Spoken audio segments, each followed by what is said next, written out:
Alright, what up y'all? Let's get into part 2 and let's get into some really nitty gritty stuff. Let's talk about manipulating space, because this is going to be the first concept of understanding and using space to your advantage that's going to be vastly different from just the broad concept of the term and expanding the way you see fighting games. So, the big thing with manipulating space, which is going to be this, and the main reason I'm bringing out the Black Rabbit for the first time forever, is understanding how certain characters can do that, and it's not really limited to certain characters, but it's how to approach doing that, and the easiest way to showcase that is with Yuzu. I think Yuzu, for this video specifically, is the perfect character. There is not a character in any other fighting game that I can think of that is as good as manipulating space as Yuzu once it comes to what she can specifically do with space alignment. And that's why we're going to get into this video using Yuzu. So, if you're not used to looking at Uni, the big thing that I need you to know out the gate, this is a character known for, she hits from like 85% of the screen with her sword. That is the main thing that we have to focus on in the beginning of this, and then we'll start getting to the really goofy thing. So, with that being the case, she's great at taking up space without physically being in. Like, in Lynn's case here on the opposite side of the screen, for me to sit there and take up all this excess space, which this is closer than round start because Uni has a pretty wide round start, I have to be at least in range to hit like 6B. Like, this is where like a lot of effective range for Lynn comes into play, because she has a lot of gimmick in this space. Because 6B reaches, 2B reaches, generally. Then you have 5C, 2C, B, of course Kuga, and etc. Once we have Yuzu here, I can be all the way out here and literally put something into a position in space that you have to actually pay attention to, even though I am physically all the way back here. I'm completely outside of most characters' normal ranges, which is like, well, doesn't that mean you're just zoning, right? There's a difference, because there's zoning and then being able to sit there and actually abuse the fact that you are actually able to condition people from the space. Because the one thing about Yuzu is that she has a lot of ways to condition, and it feels so goofy being on this game. Because, like, rebeat game, right? Like, there's the rebeats, whiff cancels, this type of whiff canceling, which I will have its own section, because this is going to be a very detailed thing that I want to get into, and etc. She has all these things to do, while without physically being next to you within the space she's alive. The other characters, if they do something like that, let's once again switch to Lynn. Lynn's case, a move that moves forward and takes space is Hien. But she actually physically moves to you while taking all that space. She is physically moving all the way to you to take all that space. Same way with, even with Kuga, that you're normally doing TK Kuga, she is moving forward to sit there and take the space that she's like trying to allot herself with her projectile. On the other hand, when Yuzu is sitting there taking space, you're just dealing with the fact that she can sit there and do that and stay. Or she can do that, reposition herself. She can sit there and do that, take the air behind you. Like, the fact that she has those options makes it so her being all the way up here is more than just like, wow, I can corner myself. Actually, let me literally corner myself in this case. I can corner myself, but at this range, I am still in advantage. Like, I am in positional advantage, even though that I am technically losing position because I am cornered. Just because of the fact that my control over the space and what I can do to sit there and gain it is better than Lynn's in this case.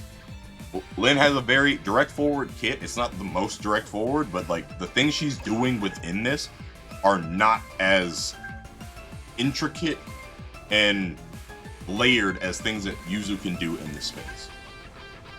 Because the fact that I can sit there and do this, take the air, then sit there and still get out of the corner is a lot. There's a lot of options to have, not considering the fact that just her normal stance options of dashes is plus the jump, and etc. Like, her having those options makes it so it's like her being allotted random space really can be a detriment to you which is why so many people find her hard to deal with, because of the fact that you have to play uniquely against her, because of the fact that she literally occupies space without ever needing to really be with it.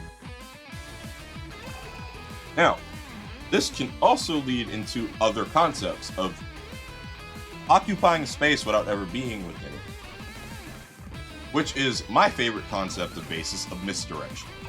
So, back when I played Yuzu, back when I was actively playing Uni, I was the king of playing this character in a sense of misdirection. I love misdirecting space. And what do I mean by misdirecting space? So, I like covering, quote unquote, for space that I'm not even going to attempt to occupy, and in the ability for me to try to get reward for it. What do I mean by that? So, the big thing about Yuzu's kit is the fact that she can legitimately whiff things, and in certain cases, immediately cancel them. So if she whiffs something and she recovers just enough, because she's in stance, she can cancel them. Hence, like, me doing Yai Cheering here, and then I'm sitting there, it's like, okay, I can sit there and just do Yai Cheering and sit there with stance. I can do Yai Cheering and hold the fact that it's like, I have these dashes that don't work, but as long as I do a special, and I'm too slow, let's do Kiri. I can do Kiri immediately on fall. I guess I can't do... Oh, there we go. I was mistiming my input. Doing Kochidayo. So after landing, like, I can do things like that to sit there and act like I'm covering a space and not. And one of my keen points is that, as much as it feels like it's the most middle thing in the world back then, I was king of whiffing at Aisaki on purpose and checking you. And as you saw, from round start, this is pretty, like, deep. Because, like, I would sit there and do this, probably actually more about this range. So most characters actually in this game can genuinely not check me for it. But me being here makes it so it's like, I can whiff Aisaki, and I'm covering that up forward horizontal range, right? So it's like, it's horizontal, but it's more towards the sky, making it so it gives you the illusion that you could just run up on. Like, even with how fast Lin is, like, without doing Kuga to try to punish, it's like you dash up 5A, dash up 2B, dash up 6B, you're doing, like, those type of options to sit there and try to punish him. So, from that range, I'm sitting here, and it's like, I whiff, and you have to sit there and have to dash. So me whiffing here, and then immediately following up the B Kiri, will usually check your dash. And that made it so it's not me just misdirecting the space, but it's making it so I'm forcing you to give me reward, which is a whole different concept of adding into space, because now I am forcing you literally to give me reward that you weren't expecting, because I made you run up into my space that I can protect by just whiffing something. In the same case with, like, Kiris. Kiris are really good at whiffing protecting space because of the fact that they have a wide range of ability, because, like, I can trip guard you from here.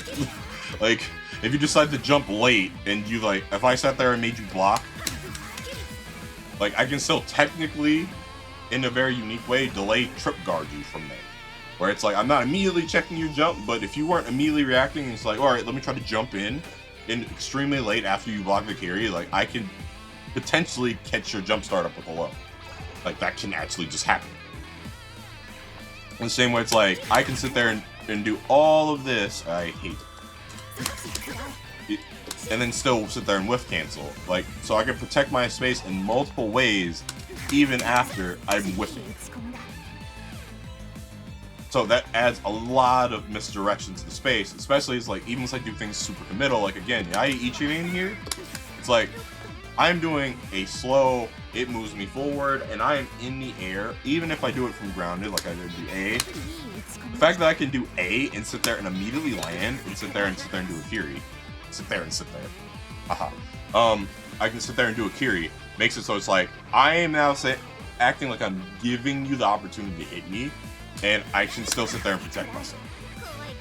Like, I can literally do things like this to sit there and protect space, and you have to sit there and actually be aware that that's a possible option. So it's like, all that misdirection makes it so it's like, you are putting things out there into space, which makes it feel it's like, alright, you're covering space, but not the space as expected.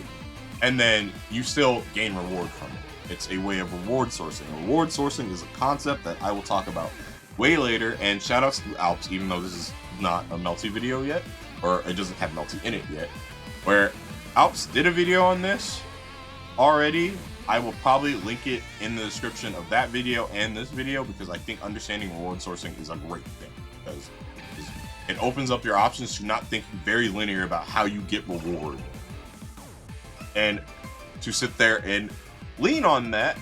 Once we're talking about space, let's talk about one concept that Yuzu, New 13, Nania, there's a couple of good characters that have this, like Tao. I might do the video with Tao, we'll see what happens, where they're good at claiming space through misdirection of space through other means, which is having the ability to cancel things on whim, and having moves that have such a diverse follow-up kit and or diverse kit in general, where you have to pay attention to what they can do because their options are just this vast. And the perfect example for this is Force Function with Yuzu. Force Function with Yuzu is such a intricate move that you have to pay attention to. Force Function is cancelable on block, so into a dash, back, forward, jump, you know, standard Yuzu things that you do on block and stance.